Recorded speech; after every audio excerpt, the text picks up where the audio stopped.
වෙන්න මොනවල්ලනවා නෝබල් එහෙම කොහමද?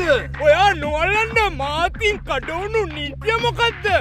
මල්ලි අපේ රූල්ස් බුක් එක ගන්න. මෙන්න තියෙන රූල්ස්. ග්‍රවුන්ඩ් එක මැද උඹහත් තිබ්බොත් ඔයාට නොවලන්න පුළුවන්. ඔෆ් එකේ 12 තාල සෙල්ලම් කරොත් අන්න ඔයාට නොවලන්න පුළුවන්. විකට්ස් කීපර්ට පිටිපස්සෙන් බැට්ස්මන් සෙල්ලම් කරොත් අන්න ඔයාට නොවලන්න පුළුවන්. අය විරාට් කෝලි බින්දුවටම අවුට් වුණොත් නොවලන්න පුළුවන්. අම්පයාගෙන් ගේම් එල්ලුවොත් නොවලන්න පුළුවන්. මේක එහෙම වෙන්න බෑනේ. 2003 අයින් කරා බං ඒක කපපංකෝ. මේ මට දැන් කියන්න කොයාලගේ නීතිය. චමින්දේ ඔයා මේ අයියාගේ නීතියක් මොකක් හරි ගත්තද? අනේ ගත්තනම් ඒක දෙන්නකෝ. ඔයාත් ඉතින් ගත්තාම දෙයක් දෙන්නේ මේ අයියා එක කියවනවා මෙතන. චමින්ද කොහමද මේකට සම්බන්ධ වුනේ? Can you understand what I'm saying? Explain කරලා දෙන්න මට. ඒ ඉතින් එයා කානිකෝ. චමින්දේ කරන්න කියපු දෙන්නේ මං කරේ.